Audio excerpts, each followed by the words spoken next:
The first thing which troubled me is the manner in which people in government, people in cabinet, talked about the Stilfontein saga. The minerals that are mined legally and those that are mined illegally end up on the same table. The kingpins of what is happening underground when it comes to illegal mining are not zamazamas. They are men in suits and ties. People were starved to death. People died of thirst and hunger. You have bodies that are still decomposing underground. Spread the fire. Welcome back to SMWX, where we explore South African politics through interviews and analysis. Make sure you help to get us to 200,000 subscribers. Today, we're joined by friend of the show, SMWX royalty, and your favorite analyst, Gogo Aubrey Matshiqi. Gogo, thank you for joining us once again. Togoza Gogo. Now, normally I have to beg you to come on the show, Gogo, and when you feel ready, you come on. But this time we had a different experience in that you asked me to come on the show because there was something that you really wanted to speak about, and this was this Stilfontein crisis, tragedy that we've seen unfolding. Talk us through why you feel this moment is not getting the attention it deserves and what's been troubling you about it.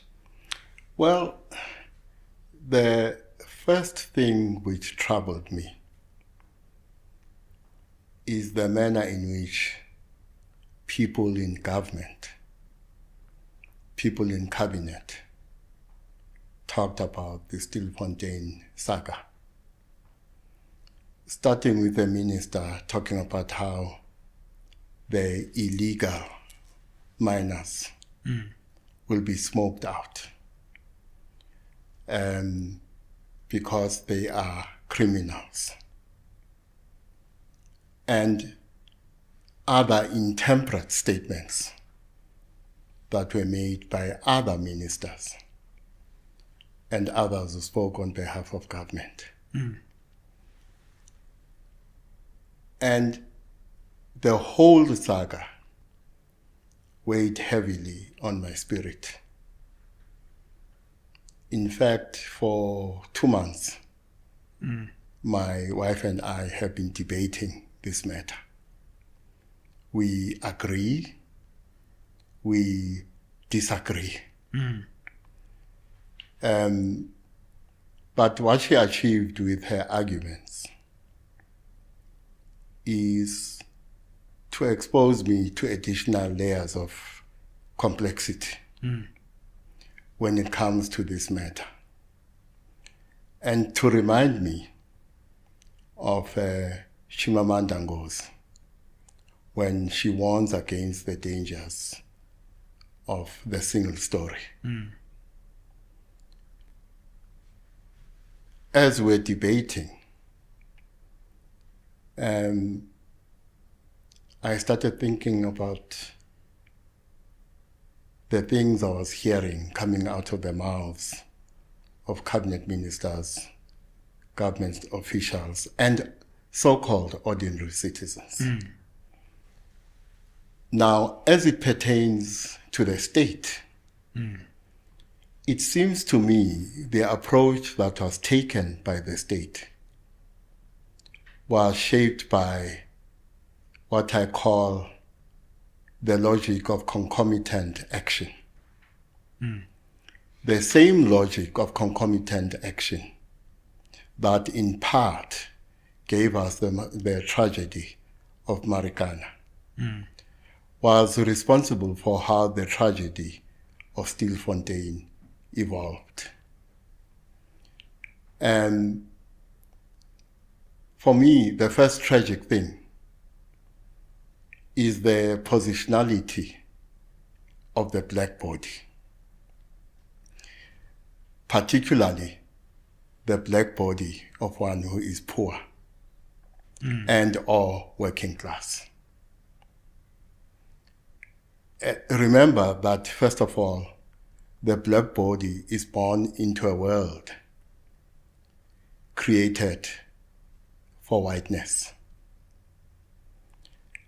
And in what I was hearing, I also saw how whiteness was informing some of the approaches the state was taking. So I saw a lot of focus on the Zamazamas as, for instance, criminals who are mining illegally. Very little to no attention to the positionality of mining capital in particular, and capital in general. So the reason I refer to them as illegal miners is this. We have mines that have mined, mining companies that have mined without water licenses. Something that is provided for in law. And they've acted in violation of relevant legislation. Now, obviously, such companies were mining, and to the extent that there may be some companies that are still mining without water licenses, they are mining illegally. Now we have more than 6,000 abandoned mines in this country. Okay, wow. In violation of the law. Because the law provides for a process they should undertake when a mine is decommissioned. Right. And when they undergo the process in accordance with the prescripts of the law, they will get a certificate that certifies that the manner in which the mine has been decommissioned has been in accordance with the law. Now, I say there are more than 6,000 mines that have been just abandoned. So what these mining companies do, what mining capital does, is to take our minerals underground, make huge profits, and leave us with holes in the ground, literally so. That conduct is conduct that is not in accordance with the law. It is in violation of the law, and therefore is illegal.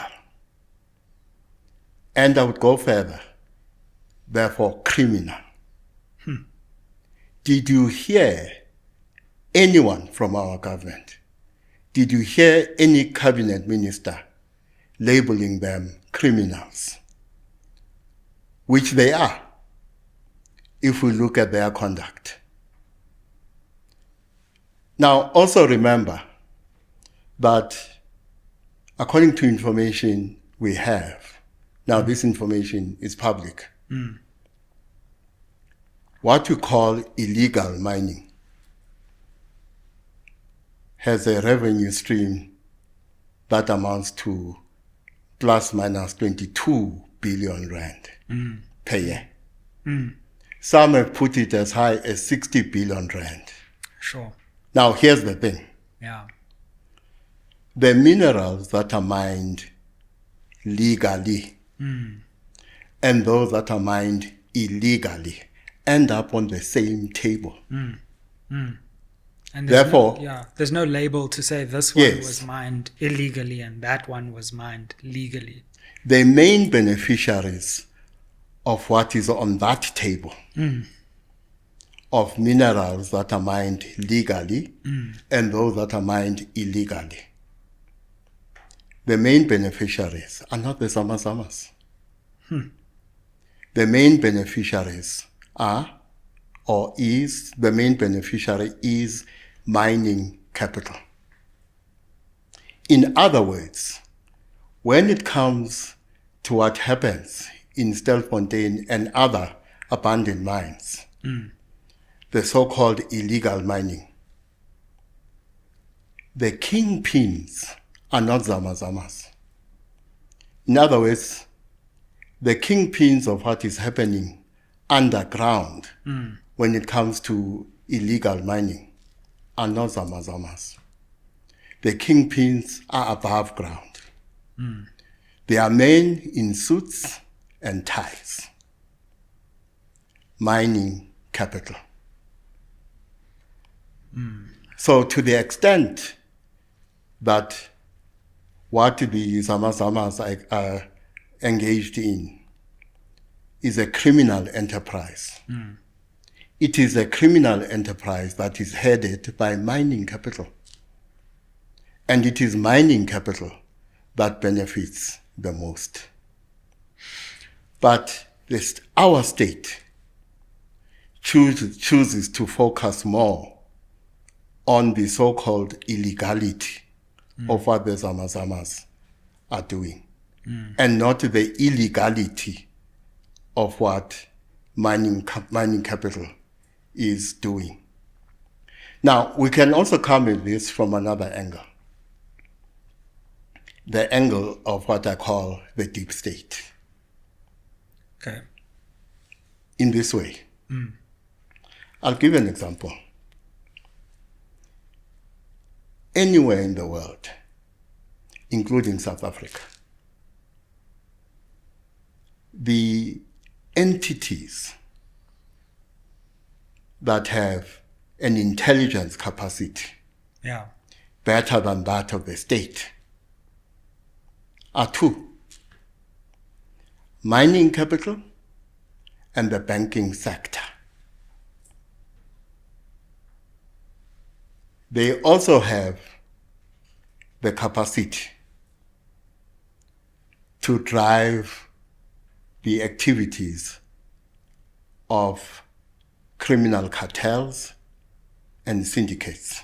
In other words, these men in suits, capital, whether it's mining or otherwise, are also part of criminal enterprises, criminal syndicates of all kinds throughout the so-called developing world. Our state chooses not to see that. You know why? Because there is a confluence between the criminal interests of capital and the criminal interests of the political class. And so that is why the political class feigns blindness when it comes to the sins of capital in general and the sins of mining capital in particular. Let me come to the deep state. Sure, Gogo, you're not holding back today, hey? Actually, today I am holding back. Yeah. Let me come to the deep state. I have said in my writing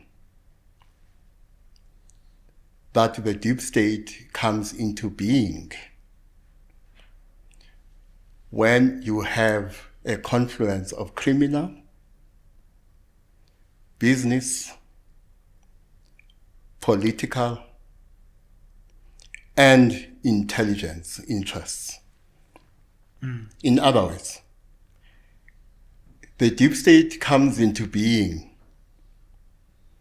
when senior government officials, senior politicians, elements in big business, rogue elements in big business, rogue elements in the state intelligence sector, rogue elements in the private intelligence sector, and criminal syndicates work together in pursuit of a common business or economic goal. Sure. That is how the deep state comes into being. And you think that's at play here with this so-called illegal mining situation in our country?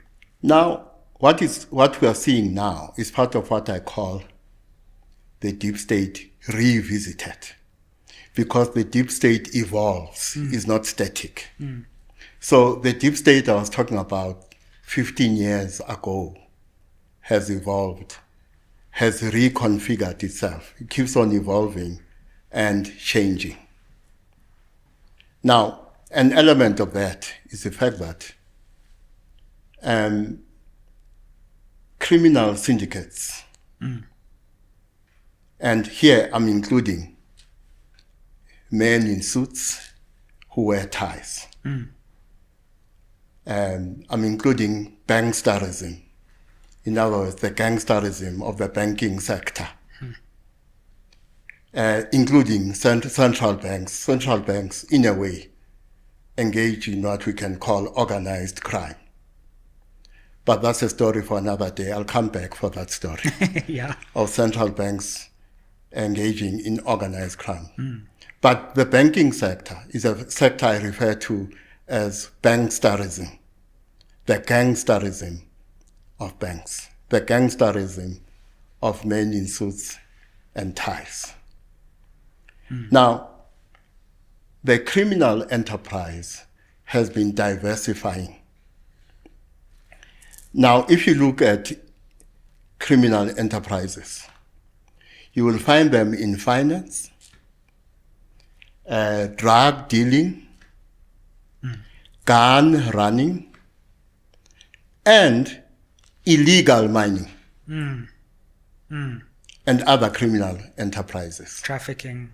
Human trafficking, and other criminal activities. So the criminal enterprise is an enterprise that has been diversifying its interests.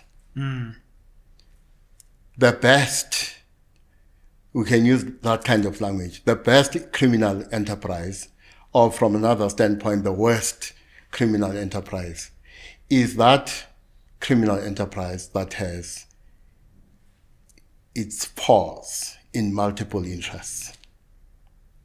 So, for instance, I foresee a day when what you call the Zamazamas have accumulated enough money themselves to diversify into other criminal enterprises. For instance, gun running.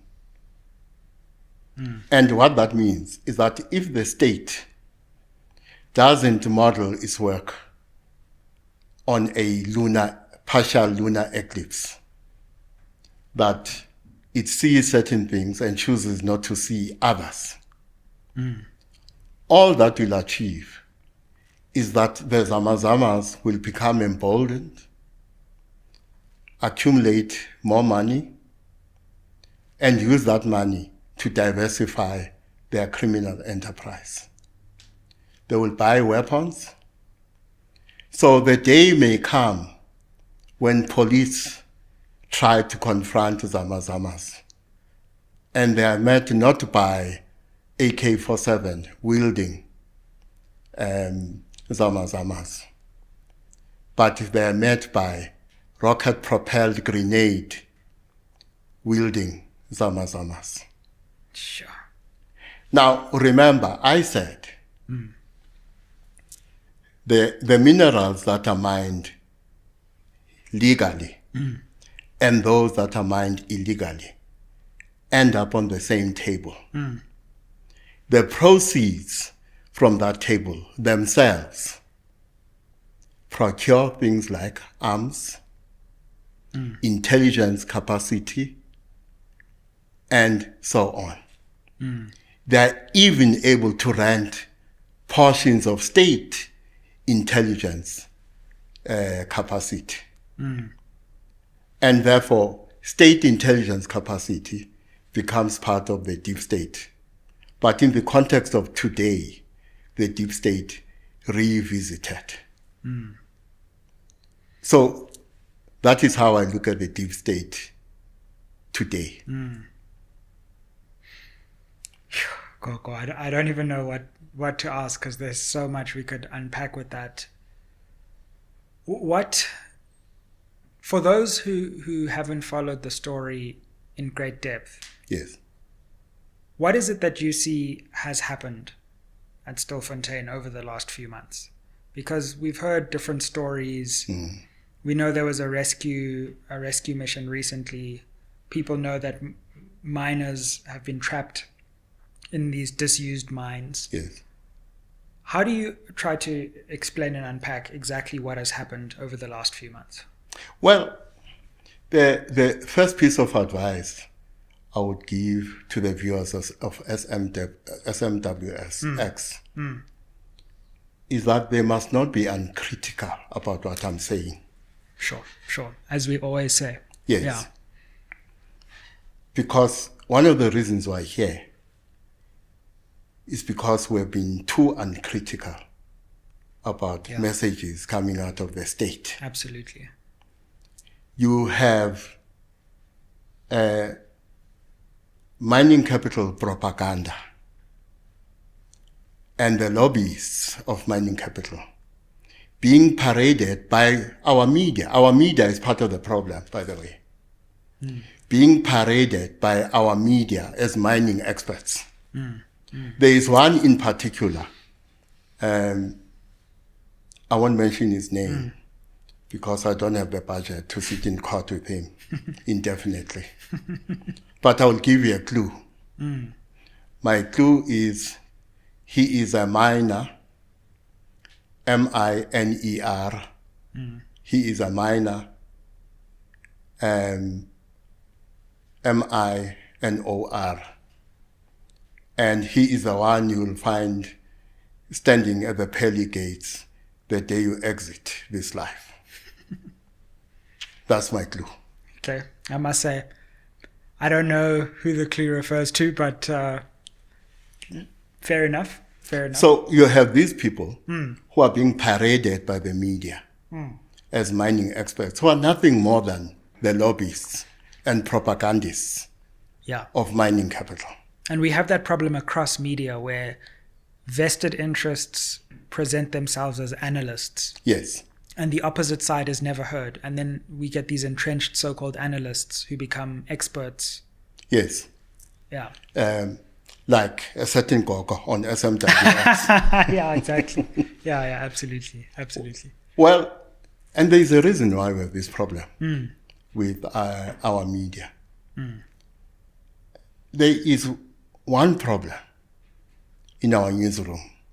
I hope in future we will talk more about.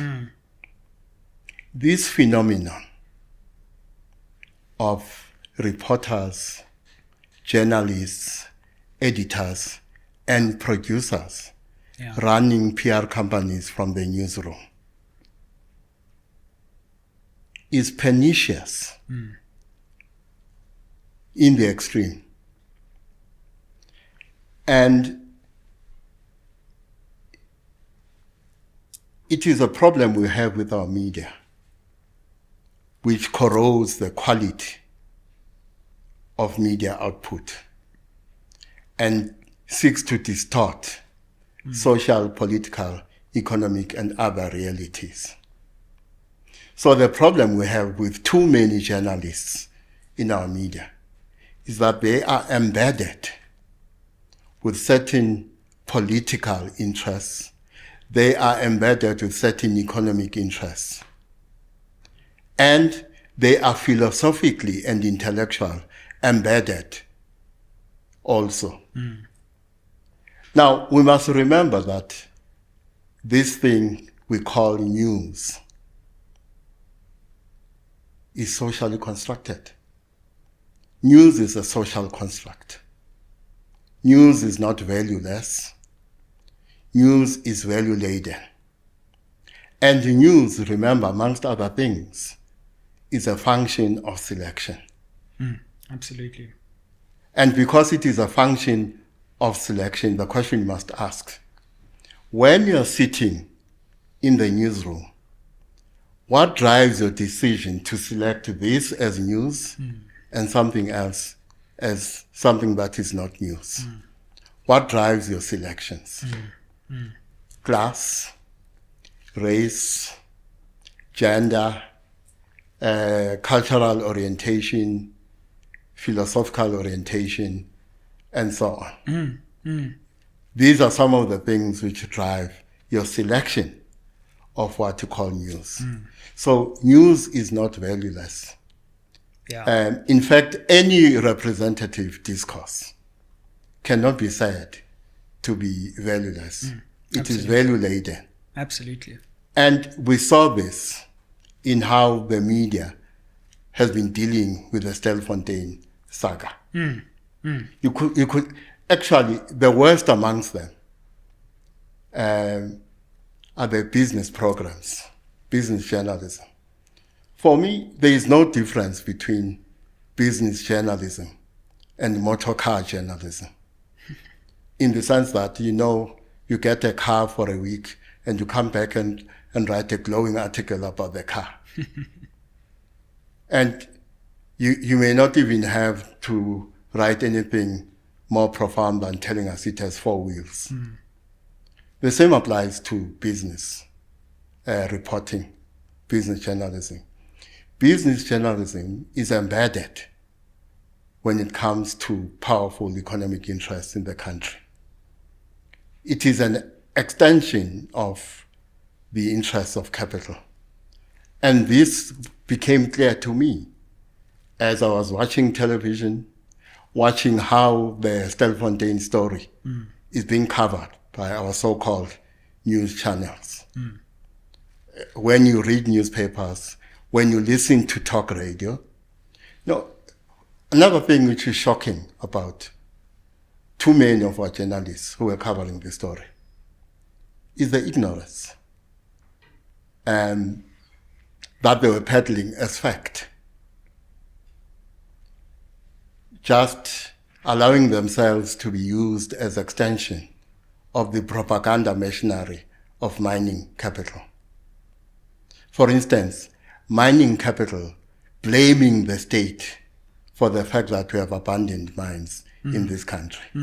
Claiming, for instance, that there is a deposit they have to pay to the state, and therefore the state must use that deposit to rehabilitate mines. In other words, according to mining capital and their propagandists, including sections of the media, it is because of the state that you end up with abandoned mines that are not rehabilitated. And the truth is, yes, mining companies do have to pay by law a deposit that will be part of the amount that will be used to rehabilitate a mine if it is abandoned, if it is decommissioned. Now, the reality is, when it comes to the total amounts that are needed to rehabilitate mines, the deposit almost always turns out to be meager. It always turns out that the deposit was an underestimation because the amount the state asks for is an estimate. And so the impression mining capital has been given is that the reason these mines are not rehabilitated, the reason you end up with the Stilfontein is because the state has shirked its duty, has run away with the deposit that mining capital gives to the state, which is patently untrue. It is just propaganda, and unfortunately, our media, because it is uncritical and does not question powerful economic interests in the country and globally, peddles these lies as fact. And then there's the question of language. There was a caller on SAFM, I think it was last Friday, who called the morning program to ask that the media must stop calling Zamazamas illegal miners, saying people are not illegal what people do may be illegal, but the people themselves are not illegal. And therefore, it is wrong to refer as these people who are engaged in an illegal mining activity as illegal miners. Now, I agree with her, but not her reasoning, this scholar. Because for me, the word illegal is an adjective that describes a particular noun. What is the noun? The noun here is the miner. So it's an adjective that describes the noun miner. And because let's say we agree that the miner is engaging in illegal activity. Then the adjective illegal that describes the noun miner is not inappropriate in my view. But I agree with her, because when you deal with questions of meaning, the term illegal miner seems innocent in terms of what the term connotes. But when you look at what the term illegal miner denotes, then I agree with her. Because what does the term illegal miner, what does the term zama-zama connote? A zama-zama is a criminal, as our cabinet ministers try to tell us at the slightest provocation. So a zama-zama is a criminal, a zama-zama is a rapist, a zama-zama is an illegal immigrant. That's what the word illegal miner connotes. That's what the word zama-zama connotes. So it is the connotation that makes me agree with the caller who said the use of the term illegal miner is inappropriate. But as I said, I don't agree with some of the reasoning. But when it comes to the difference between what the term illegal miner denotes and what it connotes, I think the term illegal miner is problematic because, as I said, mining capital engages in illegal activities of many kinds. Banks engage in what I call banksterism.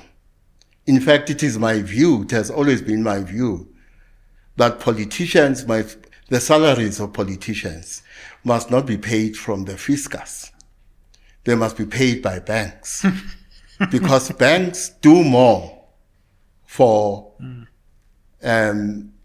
politicians do more for banks than they do for citizens.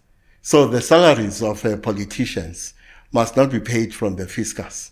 They must be paid by banks, because politicians do more for banks than they do for citizens, partly because politicians are good at looking the other way when it comes to the banksterism of the banking sector. But as you know, when money talks, politicians mumble. I want to come back to how you characterize the situation that has unfolded at Stilfontein, but you've just made me think with this question of the wording. Yes. We talk about illegal miners, but we never talk about illegal mines. Exactly. And that is maybe the distinction that people have. You can't have illegal miners if you don't have the illegal mines in the first place. Exactly. And we put the blame on the miners without thinking about the mines that they are able to go into, able to gain access to, that haven't been properly rehabilitated, where either mining companies or the state that are responsible for decommissioning those mines in accordance with the law are derelict in their duties. Now, to your point, there is one particular police spokesperson I found quite interesting because of how tasty and irascible she would become when any journalist tried to make an attempt at asking questions about who owns the mines, who owns the Fontaine mine, and therefore who is responsible for the abandoned mine in Stilfontein, should get quite testy and irascible, telling us that the state must stamp its authority. We saw how the state stamped its authority. People were starved to death. People died of thirst and hunger. You have bodies that are still decomposing underground because you got a so-called mining rescue company to come there, and after 3 days they declared that they were done. They may or may not be done, but what we do know is that there are human remains underground. Now, I always say, and before I say this, so that I'm not misunderstood, let me say this. Zamas are not the worst amongst us. Some of the worst amongst us are men in suits and ties, people in business, particularly big business, and members of the political class. The Zamas are not the worst amongst us. I've already said that the kingpins, when it comes to the illegal work of Zamas, are not the people who point AK-47s at Zamas, forcing them to work. It is men in suits sitting in air-conditioned offices in Sandton, Paris, New York, London, and so on.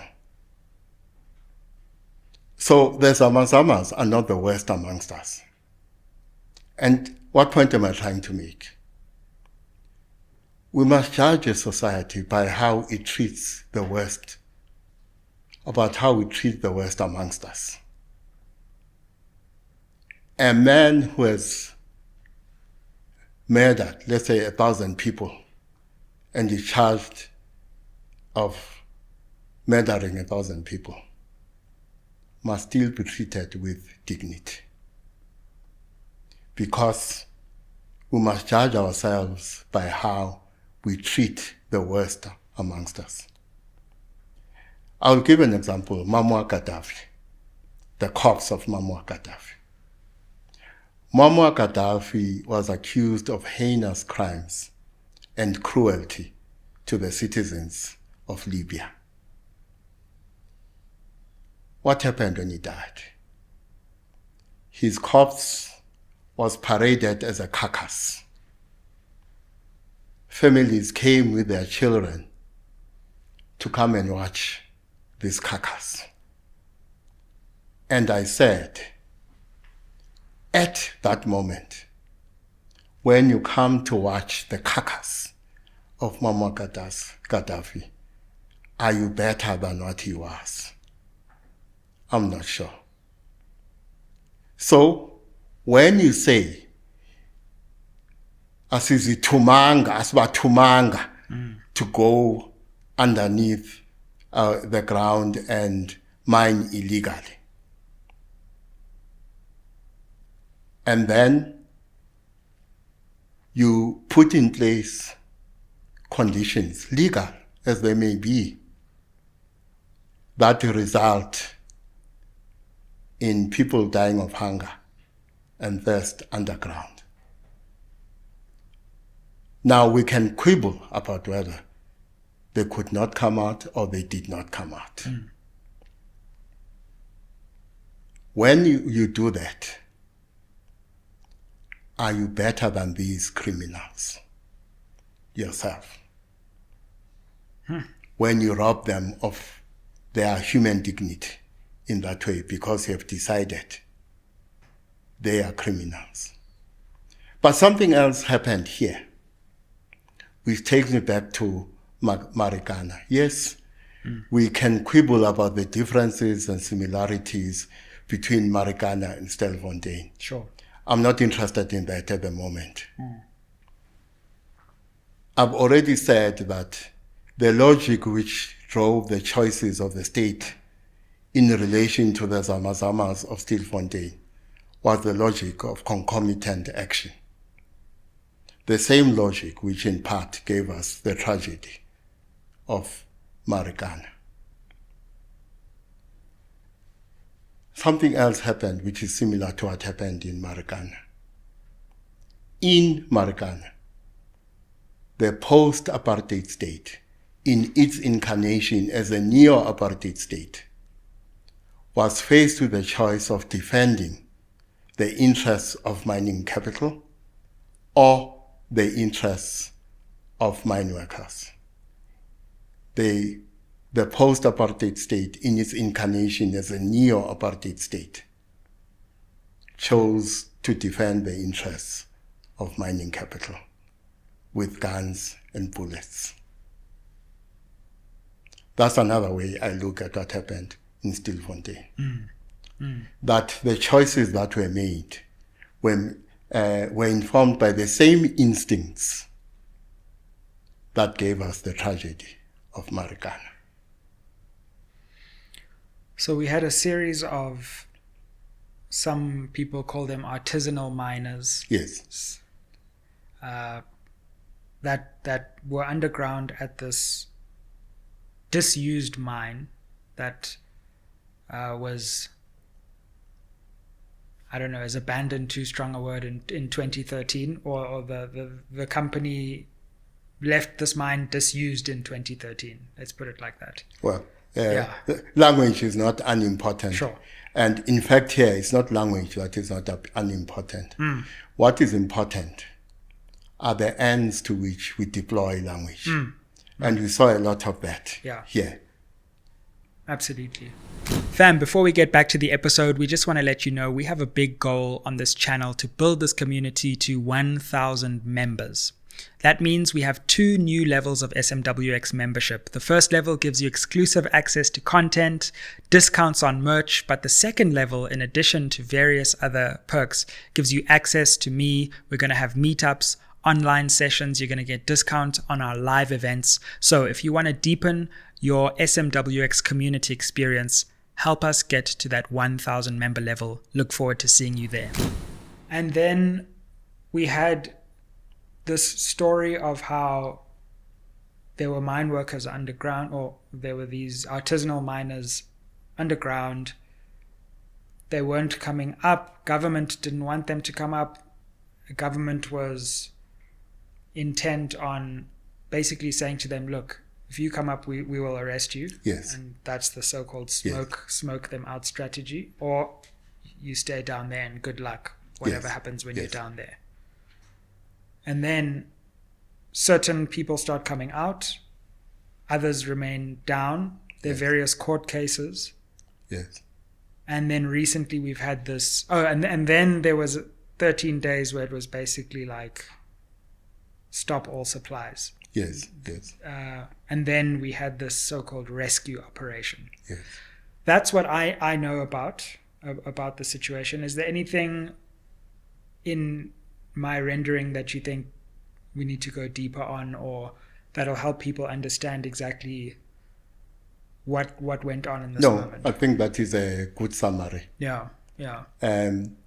But I said my wife and I debated this matter for the past 2 months. Yeah. And as I said, her arguments alerted me to my own blind spots. Yeah. But sometimes I must question why I put the emphasis on the mining sector, not on the Zamazamas myself. What are my blind spots? Sure. Because it is not untrue that some women, I think it was in the West Rand, were raped by Zamazamas. It's also not untrue that in some parts of the Rand, communities were under a reign of terror because of the Zamazamas. But that is not the only story. For me, the story of Stilfontein is a story of angels with multiple horns and devils with fake halos. Wow. So it's actually a new version of the angels with horns. It's a remix. Yeah. So actually, I have been more interested in the devils with fake halos. And many of these devils with fake halos I have located within mining capital, particularly, and capital in general, and the media. It is unfortunate that in our media there are so many devils with fake halos peddling propaganda as news. And of course, our political class is highly populated when it comes to devils with fake halos. Yeah. But we must remember that some of the fake halos on the heads of these devils, when it comes to our political class, are put there by us. Sure. And of course, many of the owners of mines also own, especially private media. Exactly. I must say, it is worth also saying that I have seen some quite brave reporting, especially from some of the reporting that I've seen coming from the SABC, where journalists have put themselves at risk, and Yes. and some have actually even gone underground with these miners and looked at what's happening and given us more context there too. Yeah, right. Yeah. To your point, there is one reporter I found exemplary. She works for Eyewitness News, Nokukhanya Mtambo. Right. To me, she was one of the most exemplary when it came to how the story was covered. Sure.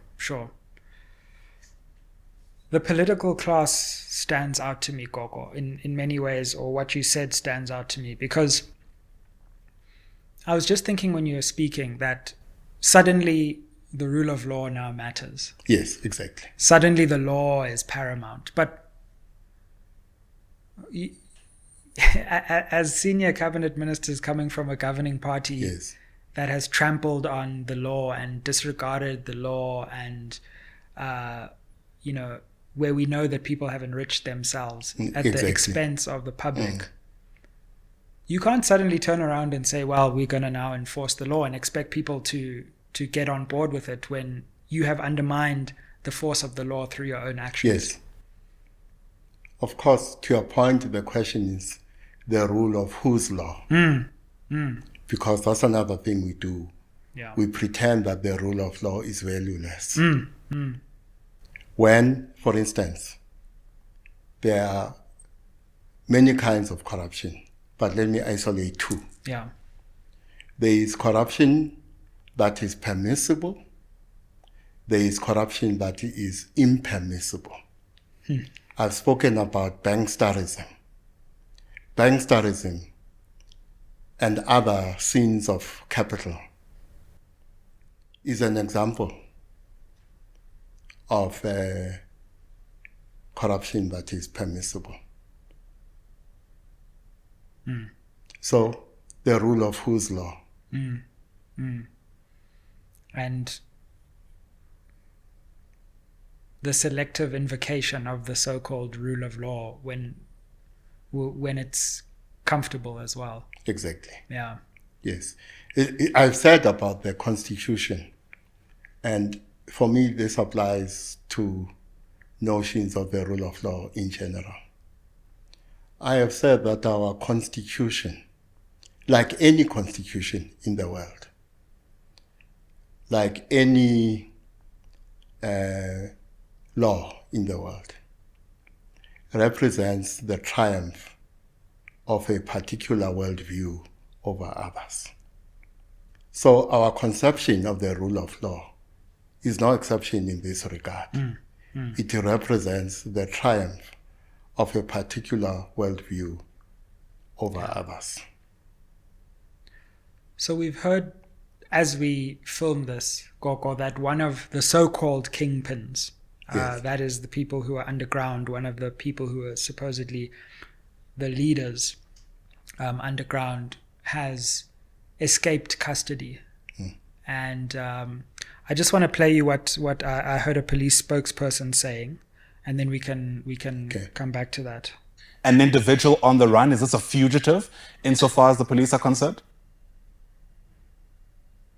Well, at this stage, I can tell you that this is a well-organized crime. This was well-planned, this was well-coordinated, and heads should roll because we do have officials involved in the escape of this particular fugitive. It was not something that was just thought of on the spot. It was well-planned, well-coordinated. Resources were spent in ensuring that this person does not get to police holding cells. So we have ensured that maximum resources are mobilized to find, firstly, those that have aided him to escape from lawful custody, those that have assisted him in ensuring that he is let go. And thereafter, we are also searching for him and investigating others that may have been involved in this aiding of a fugitive from escaping from lawful custody. Yeah. I'll leave it there, Gogo. But yes, so now we have this news that one of the people who was supposedly arrested or taken into custody has miraculously escaped custody. Well, Dide Houdini. Yeah. Well, again, language. They refer to him as a kingpin, one of the kingpins. And as I've said, the kingpins were not underground. The real kingpins are the ones who are at the table when the minerals that are legally mined and those that are illegally mined congregate at that table. The ones who benefit the most from what lies on that table, those are the kingpins. The question you must ask is, the AK-47 wielding so-called kingpin who forces other Zamazamas to work, who does he work for? We have heard reports that the Zamazamas sell their loot to men who arrive there in luxury cars. So, from whom do they get instructions? The so-called kingpins who are underground. For me, that's the question. The police spokesperson is right in suspecting that he was let go. I will ask the question, who gave the instruction that they must let him go? In whose interests is his escape? I can tell you now, it is not in the interest of those we call Zamazamas. Wow. And it also calls into question police involvement or police co-optation, or at least the police or some sections of the police being accomplices, for lack of a better term, not necessarily in the exact legal sense, to this activity, rather than defending and protecting citizens against breaking the law. There's clearly a breach within the police, which is permitting either this specific instance or the wider phenomenon in South Africa. So, to your point, what we're seeing here is the confluence of illegal activity at the level of the deep state, as well as the deep establishment. Now, the political class, or members of the political class, and those who are part of mining capital and capital in general, are also part of the deep establishment. So, the deep establishment, or activity at the level of the deep establishment, and activity at the level of the deep state comes together to produce what we're talking about. It takes me back to Thabo Besta's escape. Like, Yes.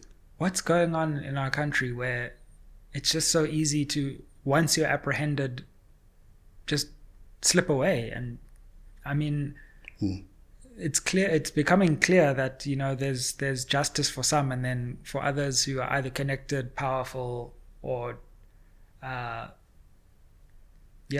Well, it is said that, and this is said by those of us who don't have money, it is said that money can't buy you love, but money can buy you escape from prison. Clearly. yeah. Now, this takes us back to the deep state again. I said the deep state comes into being when senior government officials, or let me say government officials, because they don't have to be senior. When government officials, politicians, rogue elements in business, rogue elements in the state intelligence sector, and the rogue elements in the private intelligence sector, as well as criminal syndicates, work together in pursuit of a common business or economic goal. Some of these government people are police officers. When you are speaking about the double standards as our mutual... Yes. I heard Advocate Kekana saying exactly.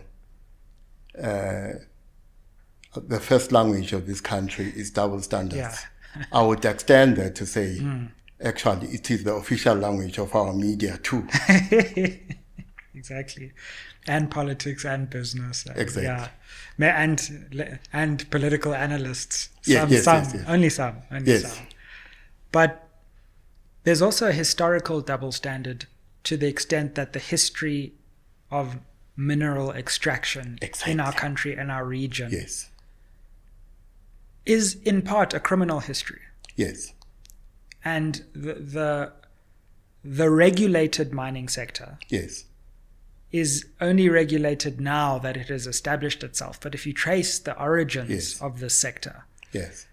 no one can deny that it is built on pillage, it is built on violence, and it is built on exploitation and the exportation Yes. of minerals from this country, outside of this country, with or without the government's knowledge. Yes. And so in some ways, it's not the mining industry, it's the Zama industry. Yes, exactly. White collar Zamazamas and blue collar Zamazamas. That's the difference. So you're right. The history of our mining sector, in part, is a history of criminality that is sanctioned by the state. Sometimes sanctioned and supported with the resources by the state. Yeah. Now, we've heard people saying these foreigners from Lesotho, Zimbabwe, Mozambique, are the ones who are behind this phenomenon. Yeah. You know. Now, I would advise people to listen again, or more carefully this time, to the song by Hugh Masekela, Stimela. Right at the beginning, he tells the story of how our mining capital came into being. Institutions like DEBA would go to the rural areas to go and recruit men in the rural areas to come and work in the mines in places like Joburg. Now, some of the Zamazamas were recruited not by the so-called kingpins of the Zamazamas. Some were recruited by mining capital because some of the Zama-Zama's activities is activity that is sanctioned by so-called legal mining companies. Because by recruiting Zama-Zamas to work in your mine, you save on labor costs, among other costs. So the so-called legal mining sector is part of this illegal activity of Zama-Zamas. Yeah. So people conveniently or out of ignorance ignore the history and the genesis of mining in this country. And they ignore the political economy of race and class when it comes to our mining sector. Gogo, any further thoughts you want to share on this situation as we conclude our conversation? One thing sticks out to me, which was we were talking about Marikana and how people at the time were unable to see just how important that moment was. In hindsight, we see it as important. Do you think we'll look back on this moment as similar, or how do you think this moment fits into the wider history of South Africa?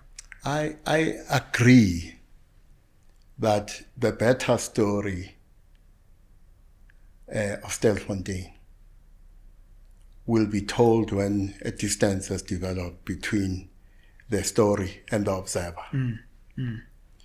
Which means the story will be told better, maybe by our children or their grandchildren. I think it will be told better by historians, not by people like me who are analysts. But I also suspect that almost every argument I've posited today has a counter-argument. And I suspect that some of the counter-argument may even cancel out some of the arguments I have posited.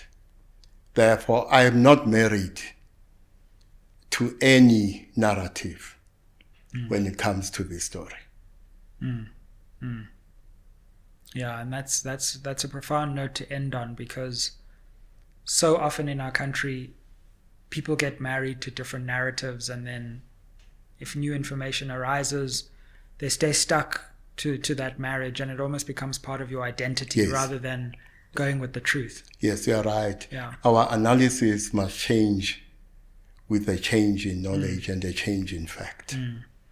But I think you've certainly given us a lot to think about as we interpret this moment, and help to add a counterweight to the dominant story of so-called illegal miners, so-called Zama-Zamas being the problem here, and us failing to look more deeply into history, into context, and into the economic relations which underlie this crisis. So thank you very much, Gogo, for re-enlightening us. Tokos. Thank you for watching. Comment down below, like, share, subscribe, help us get to 200,000 subscribers.